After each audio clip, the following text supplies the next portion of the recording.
Bonjour et merci de nous retrouver pour Un cœur qui écoute, votre rendez-vous de spiritualité.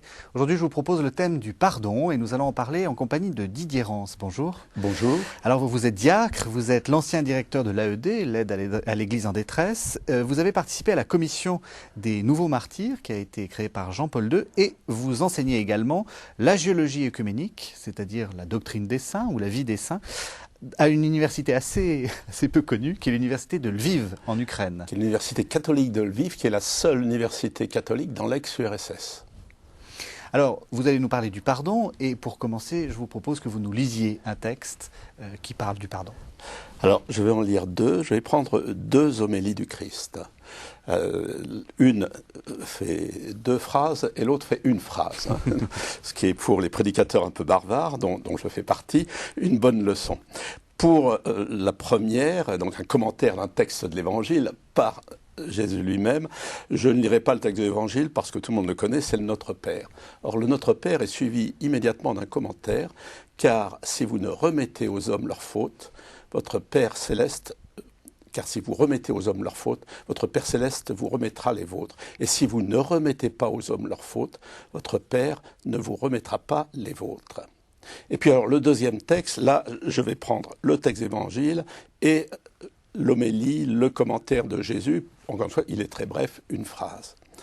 Pierre s'approcha et lui dit « Seigneur, combien de fois mon frère va-t-il pécher contre moi et moi lui remettre? Jusqu'à 7 fois ?»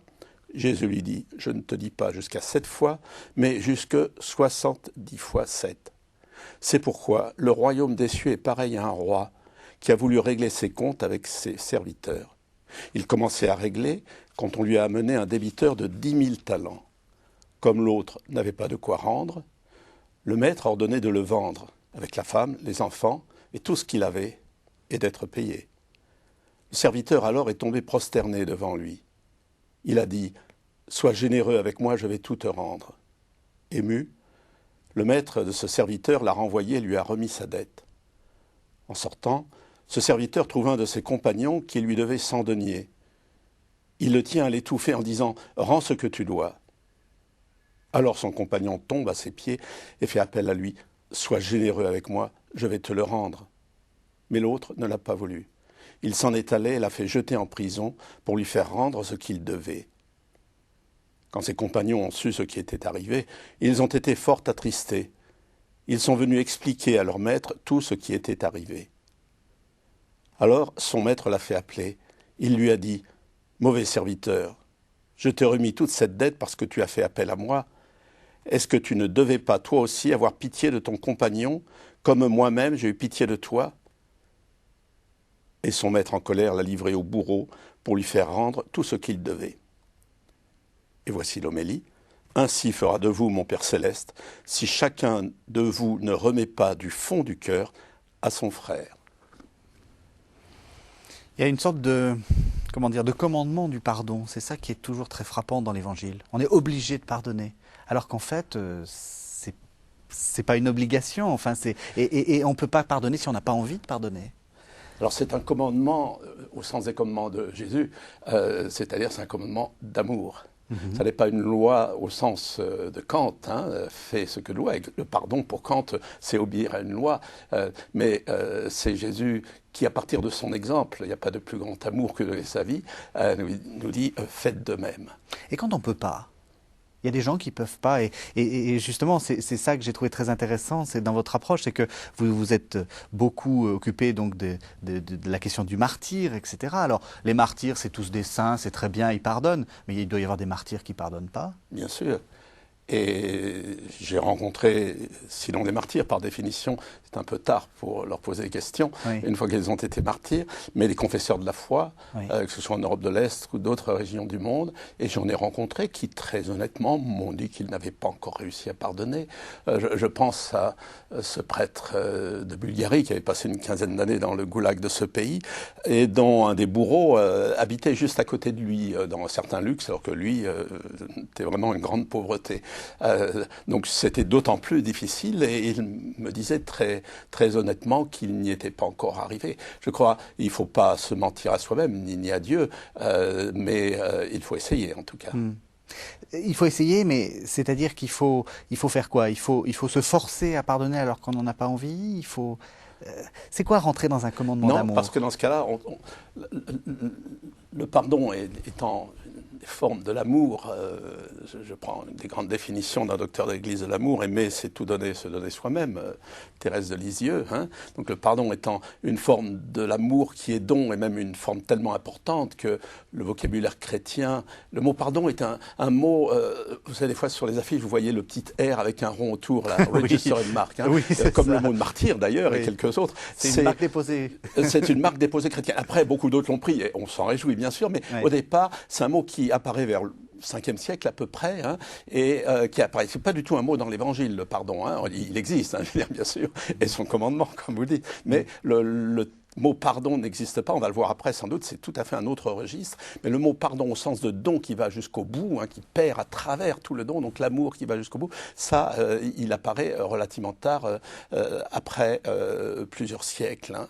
Et encore une fois, à travers ce mot, l'essentiel est mis sur ce qui est effectivement l'essentiel de l'Évangile, c'est un amour. Or, l'amour ne se commande pas. Et là, on peut appliquer au pardon ce que dit saint Paul de la charité, de l'amour, à 1 Corinthiens 13, où il dit « Si je livre tous mes biens, tout ça, si je n'ai pas la charité, je ne suis rien. » Eh bien, un pardon qui serait une forme d'automatisme, voire même de chantage, à la limite. Parce que la phrase de l'Évangile « Pardonne-nous nos offenses comme nous pardonnons à ceux qui nous ont offensés », ça pourrait être perçu à la limite comme une espèce de chantage de la part de Dieu. Dire « Je ne vous pardonnerai pas si vous ne pardonnez pas. Hein, or, en fait, l'expérience du pardon montre que ne pardonne que celui qui se sent déjà pardonné par Dieu. Hein. Et là, on peut mettre le pardon en parallèle avec la foi. Il y a bien des passages dans l'Évangile où Jésus dit « Ta foi t'a sauvé », Jésus est admiratif devant une foi, où Jésus a l'air de dire « Lui, il fait rien, c'est la foi qui fait tout. Hein. » Alors qu'on sait très bien que c'est Dieu qui est le premier, qui nous aime le premier. Hein. Et là-dessus, d'ailleurs, une des raisons pour lesquelles j'ai pris le texte de la parabole montre bien quand même que le maître, même si la morale de la parabole, l'homélie de la parabole même que celle du Notre Père, le maître pardonne avant. Oui. Hein. Donc, simplement dans sa prévenance envers nous, Dieu, eh bien, il veut que la petite goutte qui est notre pardon déclenche l'avalanche du sien. C'est aussi une des leçons de la parabole.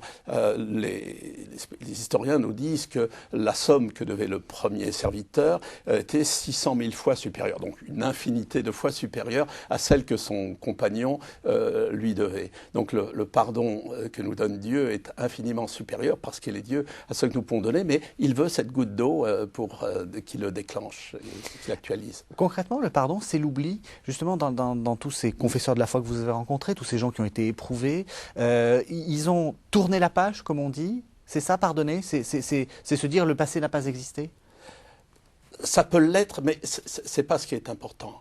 Je pense ce qui est important, c'est que c'est vraiment une remise de dette au sens propre, et même encore plus loin, c'est l'offensé qui paye pour celui qui l'a offensé. L'image du pardon chrétien, c'est à celui qui m'a volé le contenu de mon porte-monnaie, je fouille dans mes poches et j'arrive à trouver un peu de sous et je lui offre une tournée, quoi. C'est un peu cela. Hein. Le vocabulaire de la dette est très important parce que déjà dans l'Ancien Testament, notre première alliance, on se trouve dans le vocabulaire financier à propos du pardon, c'est l'idée que le mal eh bien, fait de vous un débiteur. Hein. Or, et c'est là où la parabole est très intéressante. Aujourd'hui, on ne saisit pas parce que je pense que, sauf peut-être le percepteur, aujourd'hui, pour être envoyé en prison et qu'on vous vende, vous, votre femme, vos enfants, tout cela, ça ne se fait plus. Oui. On peut, dans l'économie, être responsable, disons, d'une dette de plusieurs milliards d'euros pour évoquer un cas parmi d'autres, et puis finalement, on paye un peu, mais enfin, ça, à l'époque de Jésus... Il y a aussi des gens qui parce qu'ils se sont surendettés, sont totalement incapables de vivre. Tout à fait. Je veux dire, il y a une forme aussi de prison, qui n'est peut-être pas une prison concrète, mais quand même une prison... Je pensais aux maladies incurables, comme comparaison pour aujourd'hui. Ce que je veux dire, c'est qu'à l'époque de Jésus, c'est que même pour des petites dettes, on pouvait se retrouver vendu comme esclave avec sa femme et ses enfants. Oui. Et c'était une réalité quotidienne. Donc, ceux qui entendent Jésus, à propos du pardon, utiliser cette métaphore, cet exemple, ils comprennent tout de suite qu'il s'agit de quelque chose de drôlement important. Drôlement important. Là, c'est pas Jésus qui a apporté le pardon sur Terre, parce qu'il y a des formes dans toute la galaxie, l'univers, je dirais, ce qui touche au pardon, de la compassion, magnanimité, je sais pas, clémence, grâce, amnistie, tout ce que vous voulez, mais il a apporté quelque chose de précis, qui est le pardon inconditionnel. J'ai lu ça une fois, il y a bien longtemps, chez une philosophe qui, je crois, n'était pas chrétienne, Hannah Arendt, qui écrivait « C'est Jésus de Nazareth qui a apporté le pardon dans les affaires humaines au sens de pardon inconditionnel ». Sur le moment, je me suis dit non, elle doit se tromper. Et donc j'ai fait des recherches historiques et Jésus apporte ce pardon inconditionnel qu'on ne trouve ni chez les Grecs, ni dans les autres confessions religieuses, ni même dans l'Ancien Testament, où il faut déjà une démarche de repentance, de retour pour que le pardon puisse être effectif. Alors la question c'est que, et vous l'avez dit, Dieu est juste et la démarche qu'il nous propose est injuste. Parce que finalement, ceux qui devraient payer ne payent pas et ceux qui devraient recevoir de l'argent payent. Ça fait partie du paradoxe de la justice de Dieu. Il n'y a pas très longtemps à Pâques, comme diacre, je chantais Heureuse faute d'Adam qui nous a valu un tel rédempteur. Oui. Rédempteur, redimere en latin, ça veut dire racheter. Donc on est tout à fait dans la même chose. Hein. C'est le grand paradoxe de ce Dieu qui est juste, et le pardon ne s'oppose pas à la justice, mais pour qui l'amour va encore plus loin. Et c'est bien sûr, d'un point de vue humain, incompréhensible. C'est pour ça d'ailleurs que depuis plusieurs siècles, on a voulu liquider le pardon. On était, il y a une trentaine d'années, je dirais, oui, jusqu'au début des années 80, peut-être, dans une situation dans laquelle, peut-être que dans nos livres, dans nos dictionnaires, on aurait trouvé un pardon au sens de pardon inconditionnel, attitude humaine apparue vers le début de l'ère chrétienne et disparue vers 1970. Vladimir Yankelevitch, qui était un philosophe tout à fait estimable, quand j'étais étudiant à la Sorbonne et les cours, la salle d'à côté, m'est arrivé d'aller l'écouter, et qui était le spécialiste de toutes les nuances de la vie morale, hein, le je ne sais quoi, le presque rien, tout cela. Yankelevitch a écrit cette phrase terrible, « Le pardon est mort dans les camps de la mort ». Et il va jusqu'à dire, on ne pourrait envisager un pardon que s'il y avait une repentance complète des bourreaux, et que parler de pardon sans cela, c'est être complice, leur complice. Donc, est-ce qu'on peut, qu'est-ce qu'il y a à dire par rapport à ça? Parce que c'est vrai que la Shoah, parce que c'était ça qui était derrière, la Shoah c'est quand même quelque chose qui est impardonnable. Et pourtant, au début des années 50, quand Yankelevitch commence à publier, à dire, c'était lors d'une fameuse conférence à Paris, ce genre de phrase, un autre grand philosophe juif, Martin Buber, se lève et dit non. Moi, j'ai pardonné jusqu'aux assassins. Hein. Donc c'est le monde juif lui-même. Et après, là, beaucoup plus récemment, Derrida aussi. Hein. Mais pendant des dizaines d'années, la force morale, je dirais, de Yankelevitch, et puis surtout aux États-Unis, le livre de Simon Wiesenthal, qui se passe d'ailleurs à Lviv, hein, la ville où j'enseigne. Wiesenthal, il n'y a pas besoin de le présenter, écrit un livre qui s'appelle Les Fleurs du Soleil, où il raconte que avant d'être envoyé à Auschwitz, quand il était dans un hôpital prisonnier, un jeune soldat allemand mortellement blessé l'a fait venir avant de mourir, et qui était conscient de ce qu'il avait participé à des massacres dans des villages, des choses abominables, et il lui a dit « Je voudrais que vous me pardonniez au nom des vôtres. Hein. » Et Wiesenthal dit « J'ai tourné les pieds, je suis sorti. » Et à la fin du livre, il dit « Et vous, qu'est-ce que vous auriez fait ?» Et alors aux États-Unis, en France aussi ça existe, hein, mais aux États-Unis c'est beaucoup plus répandu, puis ce livre est beaucoup utilisé au niveau scolaire. Il y a des dizaines de réponses qui sont presque toutes « Vous avez eu raison ». Pas toutes, mais presque toutes. Hein. Et ça pose une question très simple pour un chrétien. Si c'est le dernier mot, est-ce qu'on peut encore réciter le Notre Père ? Dans un autre camp, Marcel Simon, un gars de la JOC, comme beaucoup de la JOC ont terminé, pour utiliser un apostolat clandestin dans l'Allemagne nazie, ont terminé dans les camps, Et Marcel Simon, un de ceux qui sont sortis vivants, raconte que justement il n'arrivait plus à réciter le Notre Père. Quand il arrivait à cette phrase, il disait non, ça je peux pas, ça je peux pas. Et puis au bout de plusieurs mois, tous les jours, il s'arrêtait là. Un jour, il a continué. Et il dit ce jour-là, j'ai pardonné. Je pense aussi à cet autre exemple qui moi, m'a ému quand je l'ai appris, qui est celui du pasteur Uwe Holmes, qui est un pasteur de Berlin, beaucoup plus récent, les faits sont passés il y a 20 ans. Le pasteur Holmes, pasteur luthérien de Berlin, avait ouvert une maison de retraite dans un pays athée, l'Allemagne de l'Est, et il a vu des ennuis incroyables, en particulier 10 enfants avec son épouse. Le ministre de l'Éducation, qui était la propre femme du grand patron, Honecker, Margot Honecker, était intervenue personnellement pour qu'aucun de ses enfants ne fasse des études universitaires. Donc ils étaient à la maison, mais ils n'avaient que des petits métiers. Et l'histoire a tourné. Et peu après, Honecker est passé de grand patron à paria. Il a été jeté à la porte, tout simplement. Il s'est retrouvé sur le trottoir avec sa femme, Margot. Qu'est-ce qui lui est passé dans la tête ? Il est allé frapper à la porte du pasteur Holmes, puisque sa femme savait qu'il accueillait des personnes âgées. Il était malade. Et le pasteur Uwe a raconté, quand j'ai ouvert la porte, je l'ai vu, et qu'il m'a dit qu'il voulait savoir si je ne pouvais pas l'accueillir. J'ai refermé la porte, mais avant que la porte soit complètement fermée, j'ai eu cet éclair. Tout à l'heure, je ne pourrais plus dire le Notre Père. Et il a dit, contre moi-même, j'ai laissé ouvert. Alors il a discuté avec lui, et comme il y avait des longues attentes, les services sociaux n'étaient pas très brillants, en 90 à Berlin, il lui a dit, je ne peux pas vous empêcher quelqu'un qui depuis 5 ans espère rentrer, quand il y aura une place, je ne peux pas lui dire non à cause de vous, je ne peux pas faire de passe-droit, mais par contre je peux demander à mes enfants de se serrer un peu plus dans des chambres pour que vous ayez une chambre. Pendant plusieurs mois, les Honecker ont vécu chez lui. Et d'ailleurs, ce qui montre aussi toute la difficulté du pardon, dès le lendemain, il y a des manifestations devant chez le pasteur en l'accusant d'être un complice des communistes et tout ça. Vous imaginez là.